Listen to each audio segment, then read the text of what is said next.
I said prosperous. I swear that's a word. Prosperous. Prosperous. Prosperous. It has to be a difference. Siri. Spell prosperous. Prosperous. Let's see. Prosperous. Damn. What is going on, you guys? Welcome back to my channel. It is Eliasha Yasmin, and we're going to be doing a little bit of an update. So I am currently getting ready for what? Your girl's going to Ulta. So if you guys have been throughout this whole journey, you guys know that I pretty much shared my whole like husband's BMT experience, me getting proposed, me getting married. Like, you guys have pretty much been and seen everything this whole journey. So I said, why am I gonna leave you guys hanging if you guys been here the whole time? Especially the people that have been commenting. I really appreciate you guys. But yeah, today's video I'm gonna be doing a little bit of an update, how our first duty station is going, how marriage life is, and of course, like, things have changed, so let's talk about it. Alright, you guys, so let's start from where we left off. I think my last video on my channel, let me actually check, was related to me getting proposed, me getting married, stuff like that. I was still back home. And you guys know that I was still home, and I didn't talk about it much, but it took so long just to get here. So my husband is actually stationed in Alaska for 3 years, and this is our first duty station, but it took us almost like 6 months just for me to get down here. So the decision was to wait for housing and things of that sort, but low-key housing was playing. So we decided to take matters into our own hands, which is why on our channel there is an apartment tour, and as you see, it doesn't look like on-base housing because we are off-base. So I will touch base with that in a little bit later on in the video.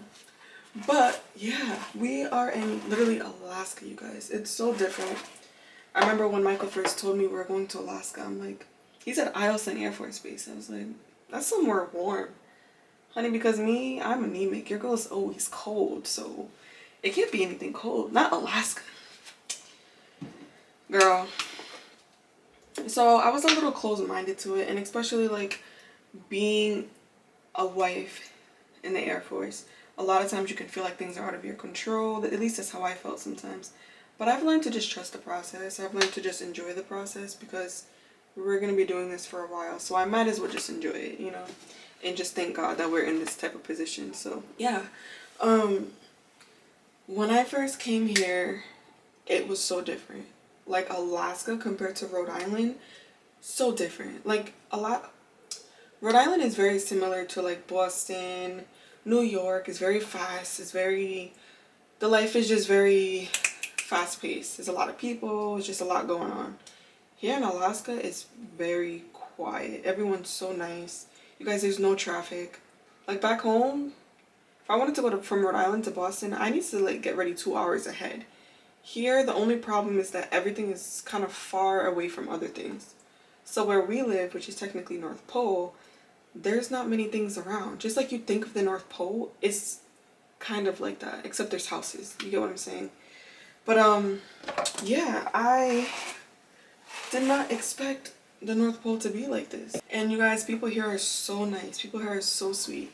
So I've just loved this whole process. It's been amazing. It's been really eye-opening as well. Just seeing all different walks of life and how they're here and stuff. And like whenever I go to a store, you guys, they're like, are you military? You want a discount? I'm like, how you know I was military? I'll take the discount, but how you know? You know? And there's a lot of military down here, so there's so many opportunities to get to know more people. There's so many opportunities to expand your friend group, expand friends, and I just love down here with you guys because there's so many churches. So you know your girl's gonna be going to church. You guys have been through the whole entire process with me. From me going to my husband's BMT, going to his tech school, the long distance, us shopping for our first apartment. It's been a journey, to say the least. And to even be here in Alaska, it feels unreal still. Just because I remember being home and both of us were so upset just because like we were both getting to that point where it's like, okay, we need to do something because we literally got married and then he left like if you guys seen that video, husband leaving for his first duty station, our wedding was like 3 days before we made that video. You get what I'm saying? So we didn't really get to experience the marriage life, and it's just like we kind of felt robbed. We felt robbed that we weren't getting to experience it, but we knew that we were going to. It's just it took time and stuff like that. So one thing I would say, if you are going through this process, if you are a wife, if you're a mother, a brother, whatever you are in this situation, I would say just have faith. Have faith that everything will work out. And if you are confused, do not be afraid to ask. You know, a lot of military lingo and jargon can get very confusing, and I found myself on the phone like, what does this mean? What does that mean? One person will tell me one thing, another person will tell me one thing. And after I call my husband, I'm like, wait, what the heck does that mean? Like, your girl's a civilian. I don't know these terms. You get what I'm saying? So do not be afraid to ask questions if you're confused. Don't allow yourself to feel stupid if you don't know something. You get what I'm saying? There's always room to grow. That's one thing I'm learning. Being a wife and having my husband in the Air Force is just, there's always room to grow. Do not feel afraid to, you know, don't feel afraid to ask questions. And especially with him being in the Air Force, there's so many opportunities to meet people. And I would always tell myself like, oh, I'm introverted. Knowing damn well, I mean, I'm extroverted. Knowing damn well I'm introverted. It's just I don't want to, I'm scared to make friends, you know. We all have that fear. We go somewhere new and we're like, do I really want to like open myself up again? You get me? That's my thing. Like, when you make new friends, you have to learn them. You have to understand if they're lying to you. You have to gain trust from this person. It's such a process. And I've been hurt in that like area that a lot of times I can get closed-minded, but if you're like me, I just want to tell you, open yourself up. Allow yourself to meet new people. Allow yourself to get out, make friends. Because Alaska, you guys, granted, is beautiful. A lot of people get depressed down here. And your girl's not having that. No, ma'am. I want to make friends. I want to go out. I want to enjoy this beautiful state, you know? If you're watching this and you are in the military, or you are a wife and you're just watching this because girls saying we're all going through it, low key. Yeah, go out, make friends, you know? Do not be afraid to expand your horizon, because the second you get comfortable, guess what? Boom. You're gonna get uncomfortable. So that is that. The whole process, I say it took about, to be honest, this whole process took about, so Michael left in May. Our wedding was in May. That's when Michael left, literally, like the same month of our wedding, a couple days. He left in May. I didn't get here until August. January, February, March, April, May, June, July, August. That's, what, 5 months? Correct me if I'm wrong. That's almost 5 months, you guys. So throughout that process, we're trying to figure out what we're going to do. You get what I'm saying? It was just a lot. It was very overwhelming being without my husband. You get what I'm saying? And I remember, like, I always used to be like, damn, people are, like, attached to their husbands. But, like, you guys don't understand. Me and my husband are literally best friends. So, like, us being away from each other, it was so hard. And that's something I feel like people don't glamorize that, because we live in a society that it's not fun to miss somebody. It's almost like act cool. You know, I'm fine. Like this mentality, like I'm resilient. No, but we need our significant others. You get what I'm saying? If I know I'm struggling and I need my husband and he needs me, we're not gonna just act like everything's fine, you know? There's always room for communication, and there's always room for honesty and saying, like, I really miss you. I'm really frustrated. I feel like life isn't lifing because we're not near each other, you know? And it was getting to that point. It was definitely getting to that point, and it just became very, like, overwhelming. And as you guys know, we were long distance throughout those 5 months, obviously. So long distance, it, like, there comes a point in time when if you guys miss each other so much and you guys aren't seeing each other, you guys start to get frustrated at the thought that you guys aren't seeing each other. And that can be communicated as, like, you guys being mad at each other, something being wrong. But it was just really frustration from both our ends. You get what I'm saying? And it's not like we were like arguing. It's just like there'll be days that he's going through it because he doesn't have his wife, and I'll be going through it because I don't have my husband. And FaceTime can only go so long. But what I'm learning to, like, what I'm realizing is you have to appreciate those things. Like, I would not take any of that back if someone gave me $1 million, because realistically that grew us. Because say if Michael gets deployed, how are we gonna like, I'm not gonna be able to go there. You get what I'm saying? I'm not gonna be able to just pop in. It's not that easy. So you, like, one thing I'm realizing being a wife in this field is you have to always adapt, no matter what the situation is. Granted, you may not like the situation you're in, but you have to learn to adapt or you will not grow. You will be so stagnant because you're not willing to grow, you're not willing to trust the process, that it's going to be so hard for you. And that's one thing I'm realizing is like, yeah, I'm not going to be in control all the time. And I always explain this. If you guys are like me, I feel like us women can relate as well. A lot of us want to be in control. A lot of us have this mindset that if we're not in control, then it's not going to go the right way. Because most of us feel like we're right. You know, we have this intuition thing about us that we just feel like we are just the dominant, correct species. You know, at least I do. But that's obviously changing because I've been letting a lot of control to just go to God. And obviously throughout the process, I've just been letting it just go. To trust the process. Allow yourself to start over. One thing I realized, you guys, was I was not allowing myself to trust the process completely.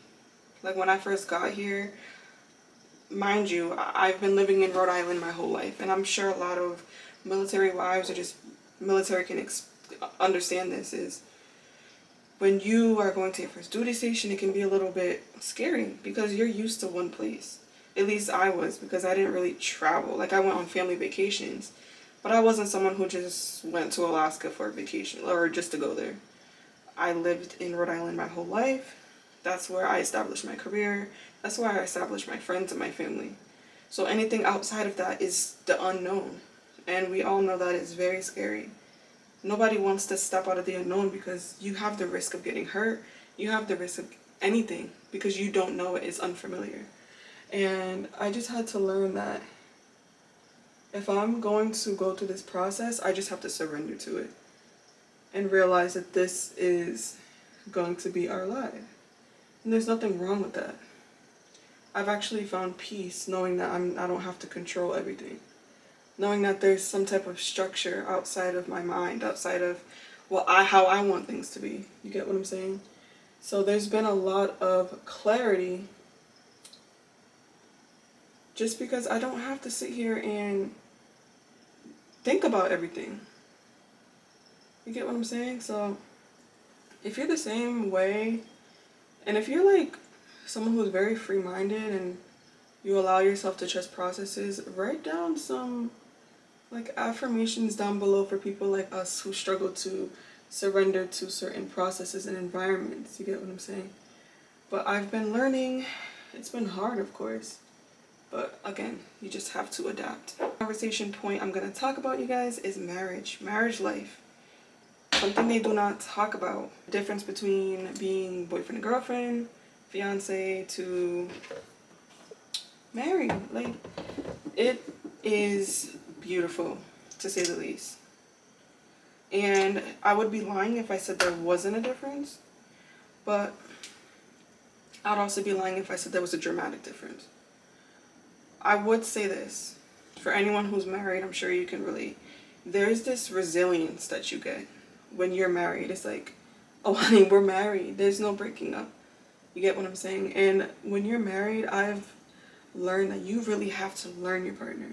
You have to unlearn the thoughts that you have about them and learn them actually. You know, we all have these assumptions about our partners, but realistically, we don't know if those are correct because those are just what we think. So what I'm learning in marriage is we're always going to change. I'm going to change. Michael is going to change. And if we don't change, then that means we're not growing. Something's wrong. But what I'm learning is if he changes, to adapt to that. Understand that he's growing within himself. Or if I'm changing, he's learning to, okay, she's growing. I have to learn this new Yasha. I have to learn that this is the new her. That's one thing I'm learning, is that people do not always stay the same. You get what I'm saying? When you're like boyfriend and girlfriend, you have this one idea of this person. And if they change, it's like, who are you? Honey, I did not say yes to that. And it's almost like you're not willing to accept the fact that that person is changing. Some people are. But there's just more of a... Is this too light, you guys? I feel like it looks too light. I'll see. I'll go back and see. But I just feel like there's a certain type of understanding you get when you're married. Whole different kind of understanding you get. And it's not even like, I'm not downing people who are boyfriend and girlfriend. But I'm saying, like, if you see your relationship is very serious, I do recommend talking about marriage and talking about conversations that you guys, you know, should have in the future. Talk about it when you guys are boyfriend and girlfriend. That's one thing I would give advice to. If you are going through this process and your husband or your boyfriend or your fiance is going throughout this process, I would say start talking about those hard conversations that you don't want to talk about. Because once you guys start living together and you start having those conversations, it's going to be so much harder.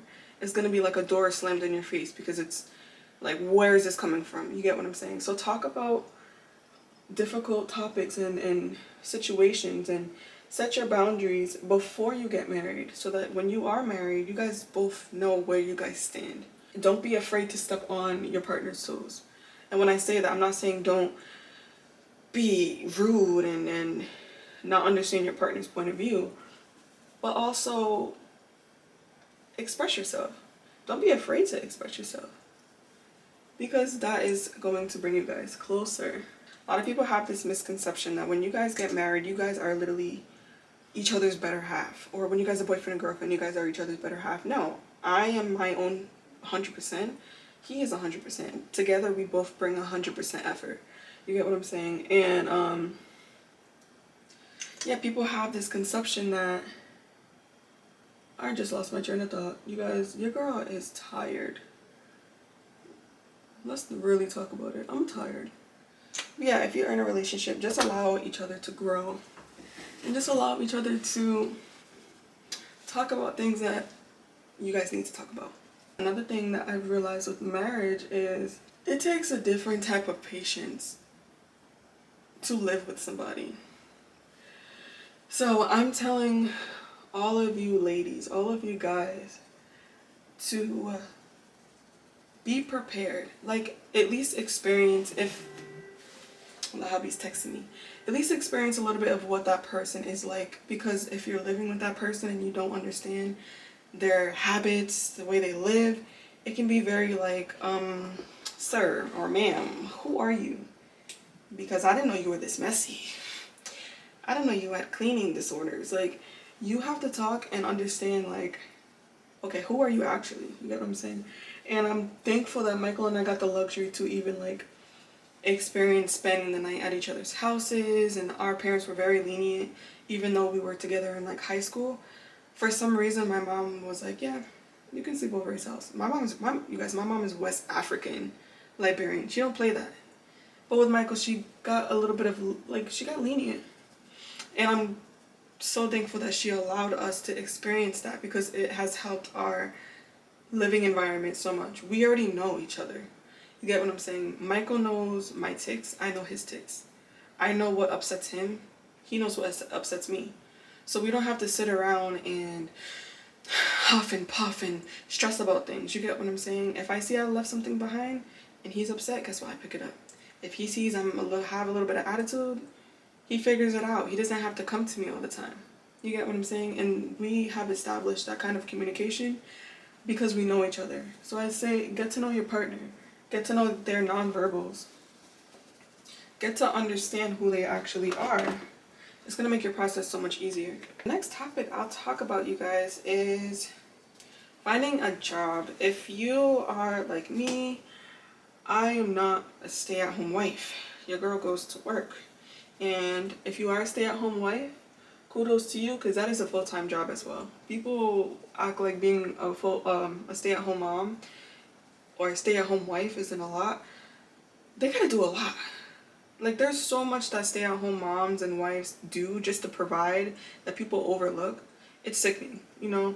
So if you are a stay-at-home wife or stay-at-home mom, I love you. We commend you. We love your efforts. You get what I'm saying? But because I do go to work, finding a career out here was a little bit different. Because in Rhode Island, like, the medical field is very prominent. That's like the main career in Rhode Island. Here in Alaska, is usually like military, or I see like construction. There's not a lot of people doing healthcare out here. There's a lot of people that are like looking for people because they don't have anybody. All the hospitals or the living assistants are short staffed because it's not prominent down here. So just finding a place to work in a new environment has been hard, because I'm someone who, and comment down below if you're like this, you guys, but I'm someone who, if I do not like where I'm working, it will show. Like, I cannot work somewhere that I'm miserable, because it'll show. I hold my feelings in my chest. I wear my heart on my sleeve. You will see if I don't like your establishment. So it's like, I literally went through 2 places already, and the place I'm working now is great. But I went through 2 places just because it's so unprofessional. There's no training. It's just like, come on. You get what I'm saying? If you guys want a story time about that, let me know, because someone jipped me off $600 out of my check, out of my working check. So if you guys want a story time about that, let me know. Like, it's literally under investigation right now because we're not doing that. I work for my money, and I'm gonna get my shmoney, okay? Just living in a different environment, trying to find a job has been a little life-shaking. You get what I'm saying? And a lot of times it's easy to rub it in your partner's face, like, you don't have to work this hard. You don't have to change your life around. Realistically, they are. It may not seem like it to us because it seems like we're sacrificing more. You get what I'm saying? But realistically, we're not. We're both sacrificing something. So if you are in a relationship, in the military, or just in general, don't play victim. Do not play this thing where you feel like your struggles are more important than his or her struggles, because they're not. You guys are both important. And once you start realizing that, this whole process gets easier. Okay, so yeah, my camera died. But continuing on, hey boo boo, no, come in, it's okay. I'm talking to the people a little bit about marriage life and living. Yay. About how everything has been, our whole journey and everything. It's been pretty sick. It's been crazy. I'm explaining about like the whole process with. Yeah, what's right. I've been explaining the whole process with like just moving states and being understanding to your partner and things of that sort, and how it can be a rough patch for not only you but also me. You get what I'm saying? So just understanding that you guys are going through this together. I was explaining marriage life, things of that sort. You want to give the people any tips, like any wives or any partners? The way I'm recording is I'm looking here, but it's technically us looking at them. Yeah. Stay loyal to your partner. That part. Trust your partner. It's all. Mm-hmm. What is up, you guys? So the last clip you see, my camera just died. So like I told you guys, I went to Ulta. I think I spent a pretty coin on some good stuff. So I'll show you guys what I got. I went there specifically for Oplex. But I talked to a hair specialist that was there, and she was saying that Oplex isn't necessarily the best product when it comes to people who don't have that much damage. So I'm in between wanting to like relax my hair and keep my natural hair, but I'm just gonna stick to natural until, you know, I get frustrated and I get sick and tired of it. So she put me onto this brand called Redken. She says it's way better than Oplex and it's good for curly hair. So I got this brand. She told me this. So like, I don't know if it's just me, whenever I get a new brand, I want to try everything. Like, give me the whole set. She told me to take my time. So I'll try out the shampoo, conditioner, and I got a leave-in treatment because curly hair is so dry and I'm not going to be out in these streets like that. So I also got a leave-in conditioner. So this is the, I don't know if you guys can see it. This is the shampoo. And stupid me, I got 2 shampoos. So I'm in the car smelling both of them. I'm like, I don't know. To me, shampoo and conditioner smell so different. I'm gonna look at her like, hold up, these smell the exact same. Let me look at what I got. Your girl got 2 shampoos. Like, who needs that much cleansing?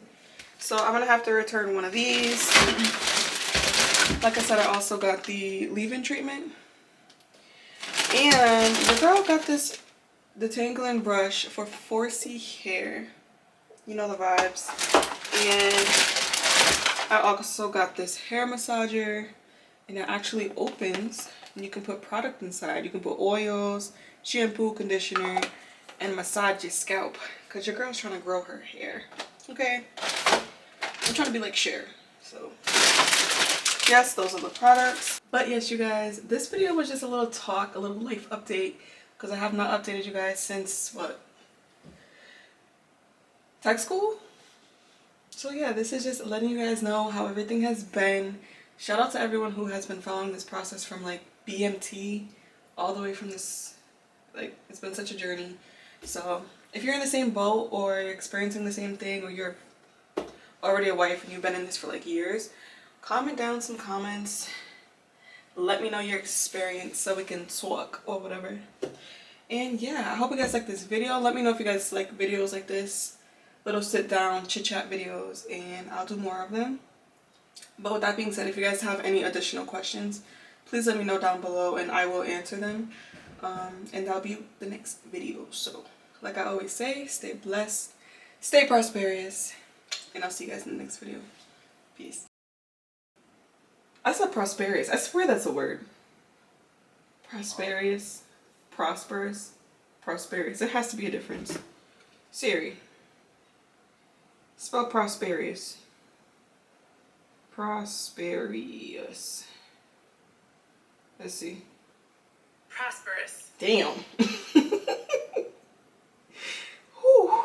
Your girl said prosperous. You guys know what I meant, so stay prosperous. There you go.